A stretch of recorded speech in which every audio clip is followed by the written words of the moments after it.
Yeah, I just wanted to say, Laura, Rose and Ellie, I'm also a lesbian parent, and I just have never heard, and I work in the NHS, I'm supporting perinatal teams, but I have never heard somebody articulate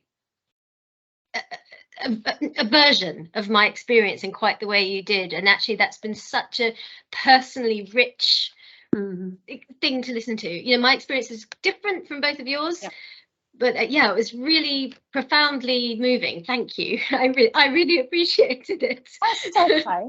And that's the thing, isn't it? You want to feel that it's not just us, that we're not the only people going through it. And at the moment, and even now in 2023, it's very isolating because you're not seeing that change and you're not seeing others go through it. So no, hello. And yeah, no, thank you for sharing. And yeah, we know how difficult it is.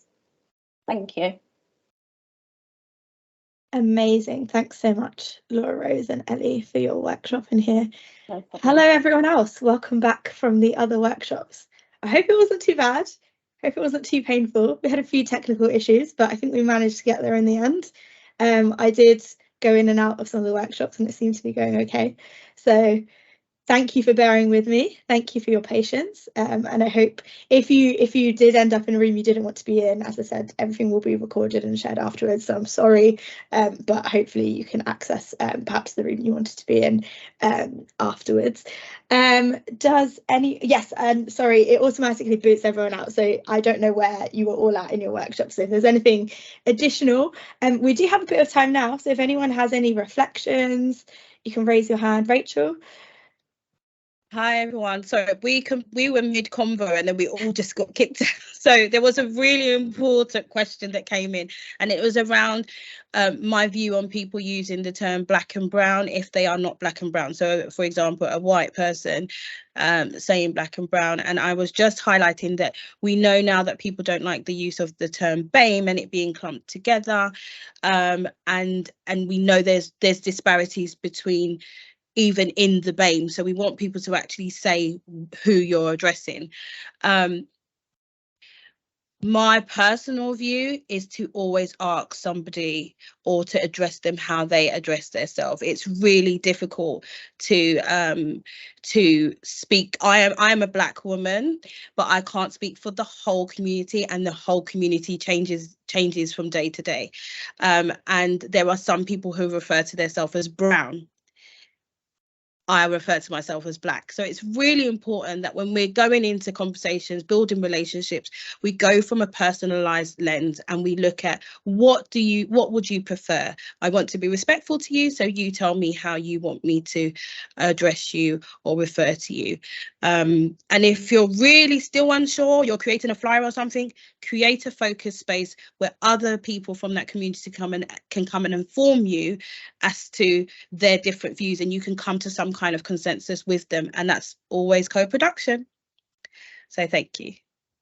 Thanks, Rachel. And that's just a really important point, you know, from your workshop, but also generally. And I guess what we wanted to kind of reiterate, that we are sharing good practice. We are offering the opportunity for everyone on this call and anyone who's watching to kind of reflect on their practice, take the bits that they would like to take forward in their areas.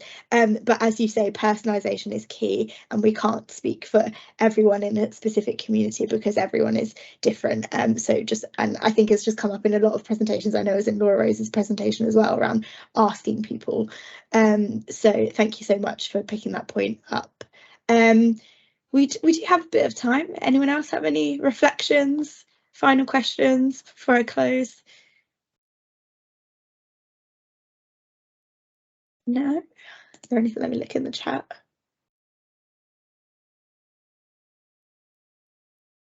Nothing in the chat. Okay. Yeah. I wouldn't mind saying something, actually. I just wanted to say thank you to Ellie. Obviously, people that weren't in the workshop wouldn't have heard Ellie. She's a service user, but one of our LGBT mummies community. And I just want to say it's so brave that service users will come on in a space like this with so many professionals and share their lived experience, which can be really, really difficult and quite triggering and traumatic. And I think there's a whole piece around, like Rachel said, around that co-production with service users, hearing that lived experience it's not always about clinical outcomes. Sometimes patient experience is the most important thing, because that is the experience that will lead on to further implications or positive experiences. So I think we can all take away from that we really need to listen to people's experiences, listen to the language. It's not just about that. Listen, look at them. What does their body language say? You know, the way they're speaking, the way they're holding themselves, and how you can support them in that respect. So no, thank you, Ellie. I think that was really powerful. Absolutely. Thank you, Laura Rose. Justine?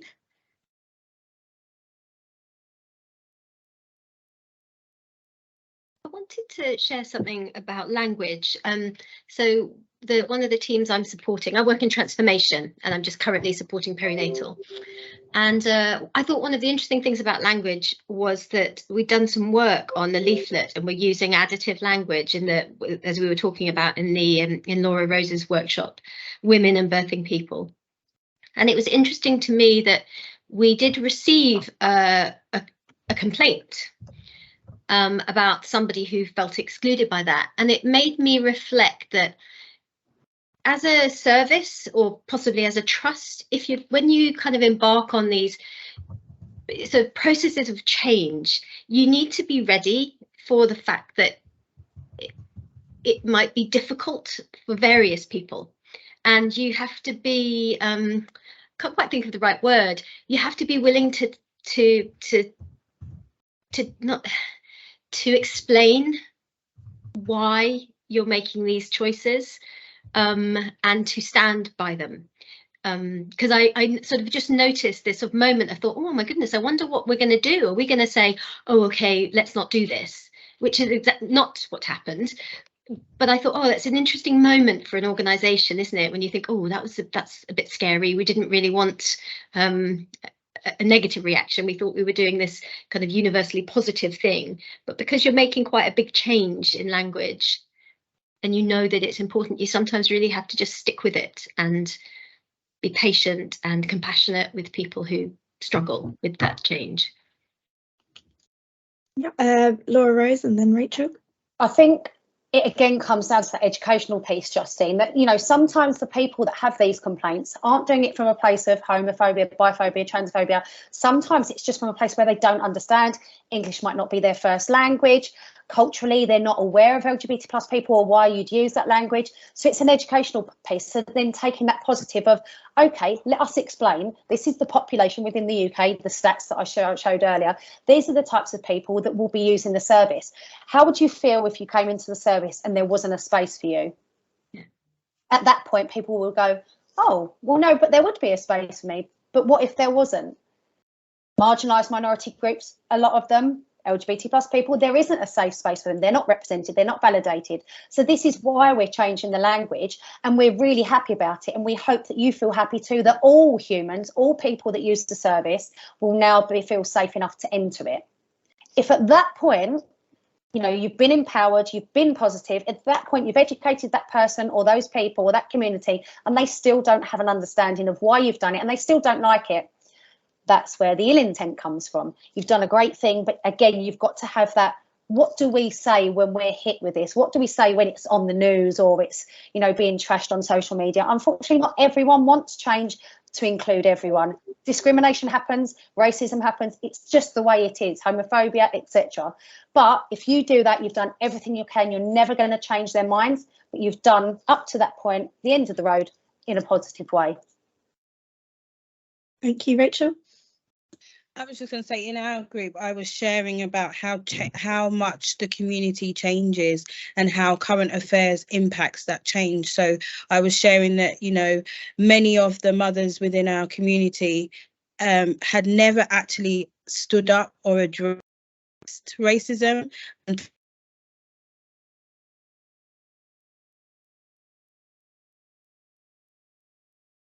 well, has Rachel frozen for everyone else? Okay. Yeah. Let's see if we can get her back.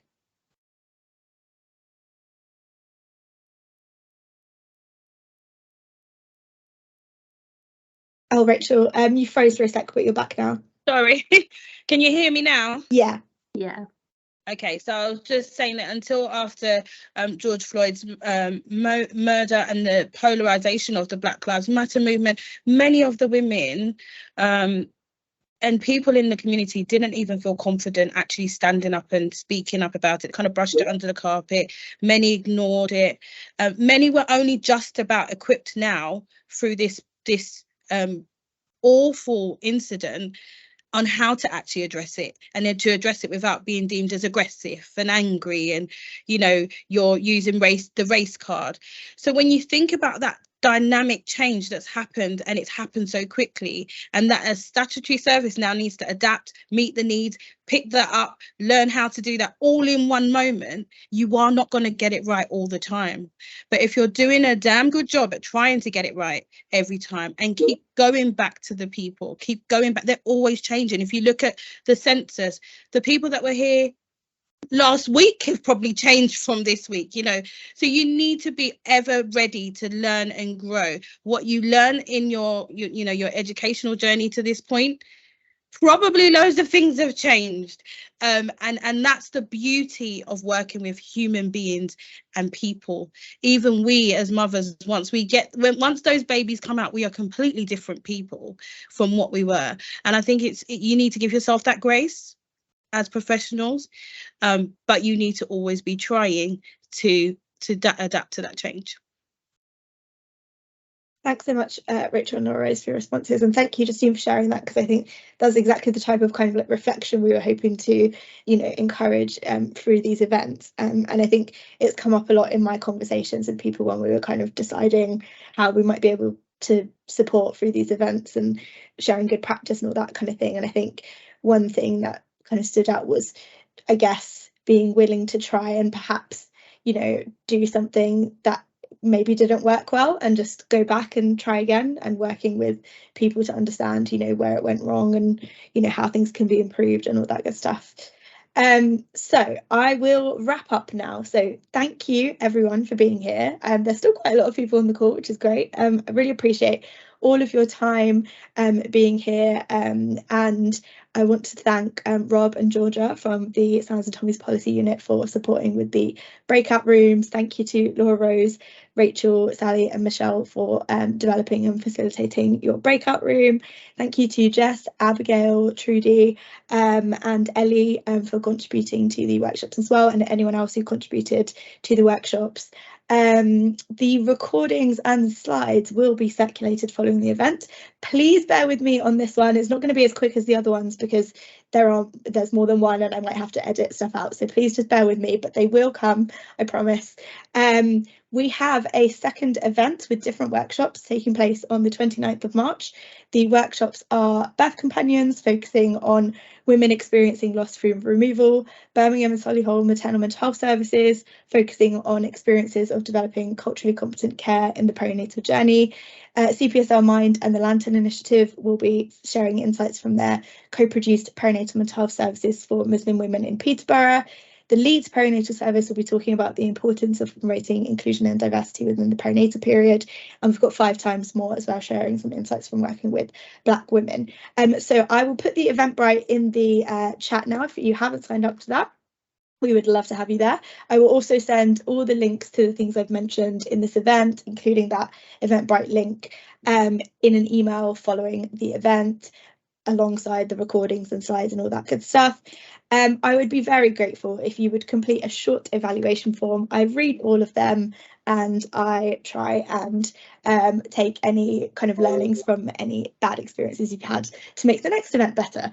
And we also use that in our Health and Wellbeing Alliance monitoring. So any feedback is greatly appreciated. Thank you again, everyone, for your time. I hope you have a lovely weekend when it comes. Take care. Thank you, Celeste. Thank you. Thank you all. Thanks, everyone. Bye. Bye.